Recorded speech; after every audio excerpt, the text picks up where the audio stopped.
দূর দক্ষিণের এক বড় জঙ্গল, নানা রঙের পাখি, সবুজ গাছ আর ফলের গন্ধে ভরা। এই জঙ্গলে থাকত এক দুষ্টু, খেলুড়ে কিন্তু লোভী টিয়া। নাম তার টুকটুকে। টুকটুকে টিয়া কাঠবাদাম খেতে ভীষণ ভালোবাসত। কাঠবাদাম দেখলেই তার চোখ চকচক করত। ওদিকে টিয়ার সবার থেকে আলাদার এক ছোট বোনের মতো বন্ধু ছিল, ঝিলিক। শান্ত, ভদ্র, একটু ভয় পাওয়া স্বভাবের।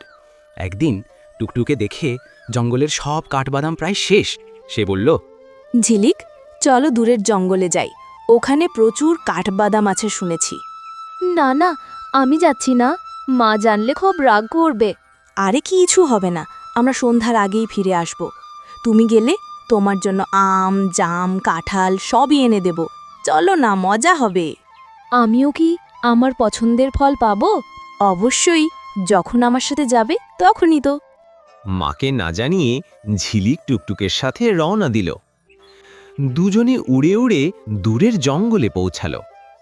অগুন্তি কাঠবাদাম দেখে টুকটুকে পাগল হয়ে গেল। সে একের পর এক কাঠবাদাম খেতে লাগল। এদিকে কখন যে রাত হয়ে গেল বুঝতেই পারল না। ঝিলিক কাঁপতে কাঁপতে বলল, টুকটুকি, দয়া করে চলো, মা রাগে আমাকে মেরে ফেলবে। টুকটুকে তখন নিজেও একটু ভয় পেয়েছে, কিন্তু দেখায় না। সে বলে, চিন্তা করো না, আমি বলবো আমি তোমাকে নিয়ে গিয়েছিলাম। দুজনে দ্রুত ঘরে ফিরে আসতে লাগল। ঝিলিক ঘরে ঢুকতেই মা রেগে আগুন। মা রেগে বলল, তুই আমাকে না বলে কোথায় গেলি? জঙ্গলে এত রাত পর্যন্ত থাকিস কিভাবে? টুকটুকে দূর থেকে দেখে ঝিলিককে বকা খেতে হচ্ছে। মায়ের রাগ দেখে সে ভয় পেয়ে লুকিয়ে পালিয়ে গেল, বনিকে রেখে দেওয়া চটরির মতোই। ঝিলিক কেঁদে বলল, মা, আমাকে মাফ করো। টুকটুকে বলেছিল গেলে ফল খেতে পাবো, কিন্তু আমি কিছুই পেলাম না। বাবু, লোভেরা শুধু নিজেদের কথা ভাবে। টুকটুকি কাঠবাদাম দেখলে পুরো জ্ঞান হারায়। তুই আর কখনো তার কথায় বিশ্বাস করিস না। পরদিন থেকেই ঝিলিক টুকটুকের সাথে কথা বলা বন্ধ করে দিল। টুকটুকে একা হয়ে গেল। সে ভাবল, যেহেতু কেউ নেই, এবার চুরি করে কাঠবাদাম খাব। তারপর সে শুরু করল একে একে সব পাখিকে ঠকানো। প্রথম সে গেল গগন কাকের কাছে। বলল, গগন, ঝিলিক তোমাকে ডাকছে। গগন চলে যেতেই টুকটুকে তার কাঠবাদাম চুরি করে নিয়ে গেল। তারপর গেল লটখট বানরের কাছে। সেও একইভাবে বোকা হল। তারপর গেল কোকিল দিদার কাছে। সেখান থেকেও কাঠবাদাম উধাও। জঙ্গলের সব প্রাণী টুকটুকে দ্বারা ঠকতে লাগল। সব পাখি মিলে এক বিশাল সভা ডাকল। সভাপতি হল রাজা শালিক। রাজা শালিক, তোমরা কি নিশ্চিত টুকটুকেই কাঠবাদাম চুরি করছে? সবাই একসাথে, হ্যাঁ, পুরোপুরি নিশ্চিত। শালিক রাজা, তাহলে তোমরা কি শাস্তি দিতে চাও?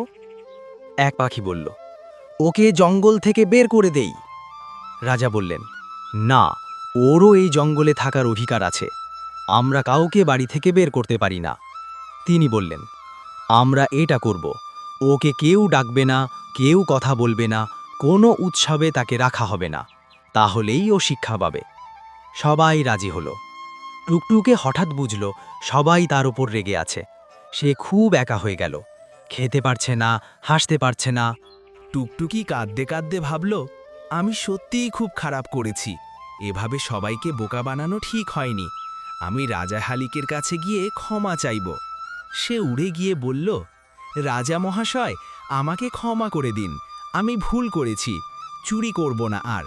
আম খাওয়া যেমন ছেড়ে দিতে হয়েছিল, তেমনি কাঠবাদাম খাওয়াও কমিয়ে দেব।